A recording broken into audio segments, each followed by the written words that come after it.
Dari Studio Borobudur 9 Jakarta Pusat, inilah Mas Prambors Imran, Rapsonia. saya terima kasih sekali dan inilah yang luar biasa dari Prambors. Jadi menurut saya Prambors itu sudah memberi ruang bagi siapapun juga untuk bekerja di sana, berkarya di sana. Ya, siapapun Betul juga. banget, Jadi betul apa yang banget. dikatakan oleh Mas Denny tadi benar. Mas Yogi yang periode ketiga itu nggak ikutan karena Prambors memberi ruang orang lain. Mas Temila Sanpura, CSNS dan kawan-kawan itu luar biasa sekali. Tanyain Mas James, sebentar lagi Mas James masuk nih. Jadi regenerasi di sana luar biasa. Prambors itu melahirkan para bintang sebetulnya di situ. Apakah itu bintang penata musik, bintang songwriter atau bintang penyanyi. Itu luar biasa di sana. Iya Mas Ben, aku ya Mas Imran, yang luar biasa yang aku rasakan di Prambors itu dari mulai aku waktu ingat aku pertama kali masuk album pertama. Kemudian jadi aku tuh di Prambors masih menyanyikan lagu Fred Astaire, ya kan, Demo gitu kan ya, bla bla bla. Nah, jadi perpindahan dari anak-anak Indonesia kaula muda saat itu yang istilahnya tergila-gila dengan musik luar, ya kan? Pergeseran sampai mulai masuk menyukai lagu Indonesia, mencintai lagu Indonesia, aku merasakan itu. Dan itu bersama-sama Prambors aku rasain. Aku rasakan itu bersama-sama Prambors karena aku banyak sering di sana kan. Nah, aku ingat banget, aku show waktu di Balai Sidang ya. Dulu mah Balai Sidang, sekarang JCC. Balai Sidang. JCC ya. Hai James. Hai. James. Iya, musim dingin. Di sana dingin ya. Ya, jadi gitu. Jadi aku ingat banget ya James di Prambors. Jadi aku tuh nyanyi lagu-lagu Fred Astaire dan pokoknya lagu-lagu luar. Setelah itu, walaupun aku udah punya album. Nah, di situ aku mulai masuk pelan-pelan dan aku show ingat banget mulai nyanyiin lagu yang ada di album aku. Nah, orang kok bisa terkesima dan akhirnya menyukai. Aku ingat banget almarhum Yoki sempat peluk aku. Bahwa dia happy banget bahwa aku nyanyi dan orang mau dengerin. Itu adalah lagu Indonesia. Dimana mau nonton, mau dengerin ya? Iya, mau dengerin yang paling pertama. Karena itu satu hal yang diinginkan oleh kita semuanya. Gimana cara anak-anak ini mau mencintai musik sendiri. Mas Ben, Om Ayo Mas James, cerita Mas James, Om Denny, Mas Edo. Oh iya bener lo dipanggilnya kok Imran lo. Iya, kupingnya itu kuping kok Imran. Kalau buat saya apa ya? Pertama Prambors itu identik sama related sama SMA 3 ya, kok Imran. Jadi entah kenapa beberapa kali waktu saya masih di SMA 3 dulu kan kita gabung grup vokal SMA 3 gitu. Jadi beberapa kali isi acara Prambors gitu. Tapi lucunya begitu ada LCLR, ini Kom Imran, Om Sis, terus ya teman-teman Prambors lah itu. Mas Temila Sanpura. Mas Temila Sanpura. Ya. Muhammad Nur ya. Muhammad Nur juga ada dulu ya. Minang. Ya. Terus Bung Oni. Oh iya, Mas Oni. Mas Oni loh itu dulu. Terus banyak lah ya. Jadi awalnya aku tuh hampir nggak ikut loh. Lomba cerita lagu remaja tuh. Kenapa? Ada teman. Iya, waktu pendaftaran itu Mas Ben ya. Nomor saya tuh 2 nomor terakhir. Kok Imran tahu tuh. Pesertanya berapa ratus gitu. Aku nomor 2 terakhir aja. Nggak tahu lah dijurin sama mereka ini. Masuknya belakangan. Iya, masuk terakhir lah. Nah, Mas Ben harus buka rahasia nih. Tapi lucunya itu jadi lagu pertama. Itu lagu pertama aku loh. Lilin Kecil tuh yang jadi komposisi ya. Maksudnya ada lirik, ada melodi gitu tuh. Itu lagu pertama dan lagu terakhir yang ikut-ikut lomba. Gara-gara Prambors. Gitu makanya. Waktu yang lucu ini. Karena mungkin sebelumnya udah udah deket ya, udah tahu udah tahu kok Imran, Om Bowo, beberapa teman-teman lah udah mulai. Tapi bukan soal koneksi-koneksian loh. Soalnya waktu Enggak lah. enggak ada Aku kan tidak bener, kenal sama James Sunda. Jadi lucunya pas abis masuk 10 besar gitu, aku tuh sudah mulai tinggal di Bandung waktu itu, bimbingan tes. Teman dulu kan ada bimbingan tes ya kalau kelas 3 SMA Iya. kan. Nah, udah gitu yang saya ingat tuh ketemu almarhum Yoki. Ya, ketemu almarhum Yoki itu juga maestro banget tuh. Iparnya kok Imran itu akhirnya.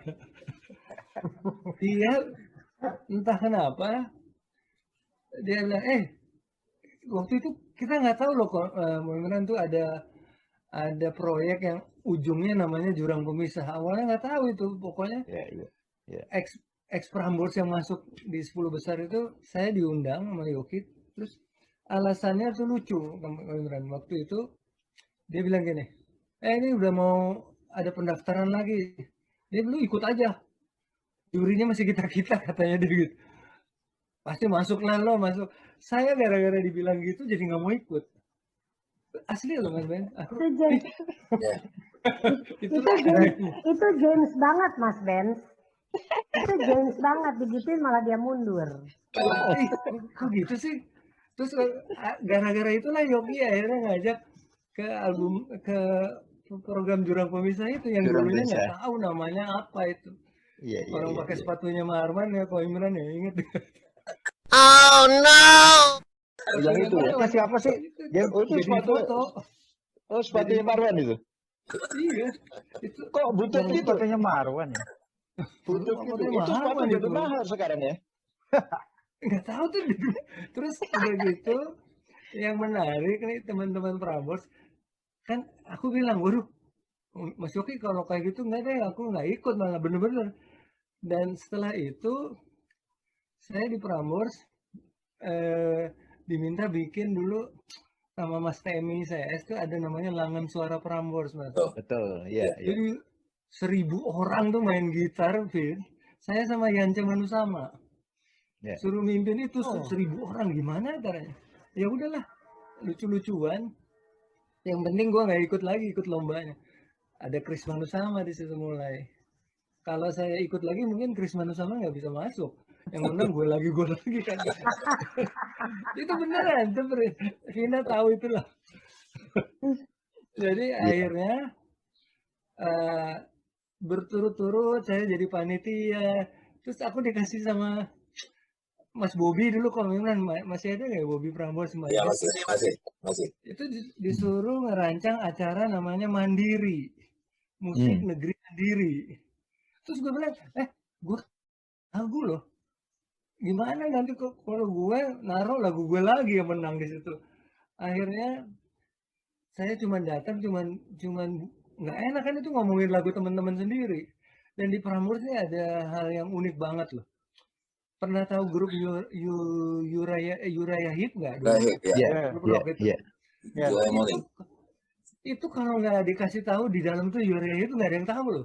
Di Prambors tenang-tenang aja kayak nggak ada apa-apa, itu padahal itu megastar loh. Biasa aja. Lagi siaran di dalam Mas Ben. Ini apa ya gitu. Itu biasa-biasa aja anak-anaknya tuh. Terus ada Ali ya Pak Imran ya. Ada orang-orang bule ngapain di sini gitu. Gitu dia. Ngapain tuh bule-bule itu ngapain? Baru Dana Sumirat bilang gini, itu ya itu kan grup mega grup itu di Prambors tuh kayak gitu. Terus ini Ben, satu lagi kelakuan Prambors yang paling aneh. Pelat-pelat itu nggak tahu kok kalau Imran udah bilang nggak, mukanya doang nih yang bilang ini kagak. Itu berujung ke Jalan Surabaya tuh. Dijualin pelatnya. Dan itu yang bawa tuh Ali. Jangan-jangan vinil gua ada di Jalan Surabaya. Enggak. Kalau vinil kita Vinil China udah aman di rumah saya ada. Aman. Aduh. Itu kok Imran tuh yang menentukan. Yang ini gini.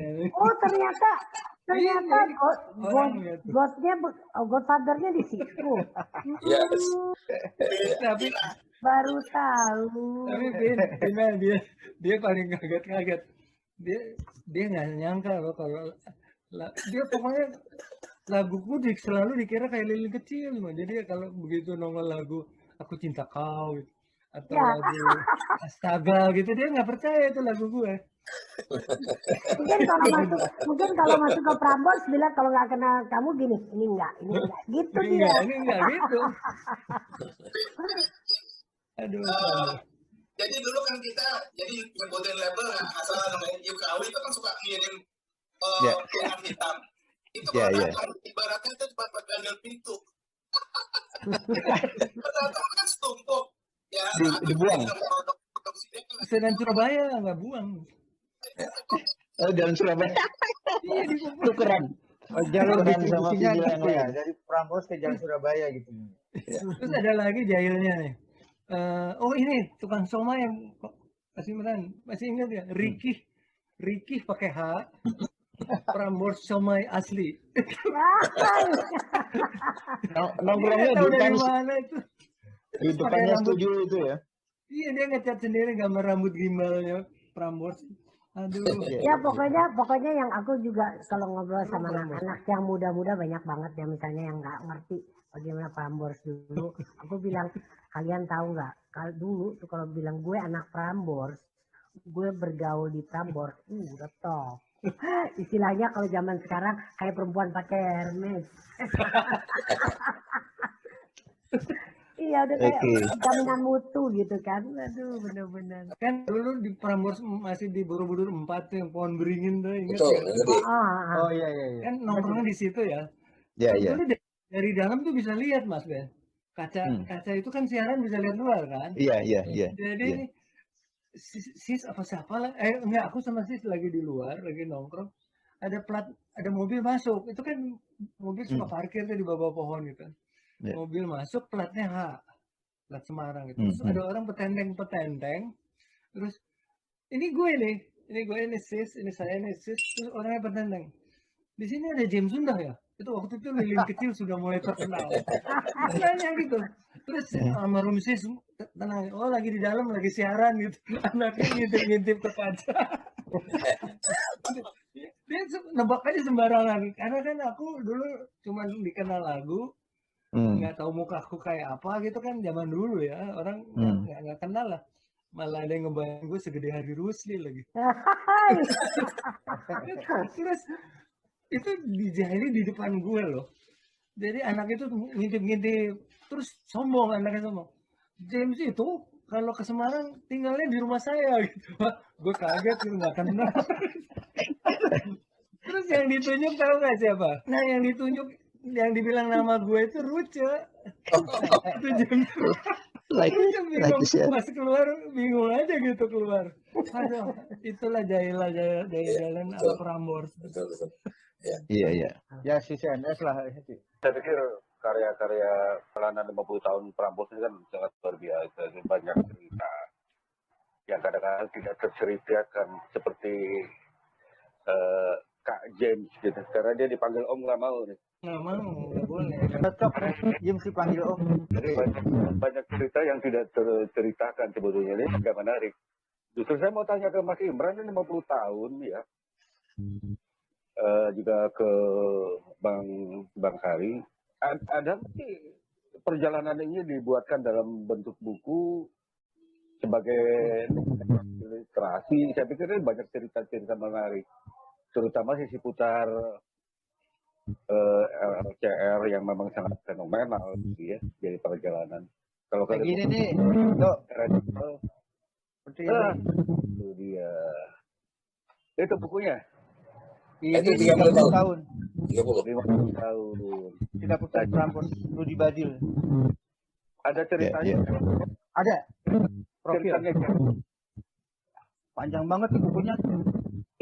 Tebal banget. tebal ya. Iya. Saya pikir ini menjadi dokumentasi literasi yang sangat menarik gitu. Jadi anak-anak terutama di era sekarang gitu. bagaimana LCR menjadi mercusuar musik Indonesia gitu ya.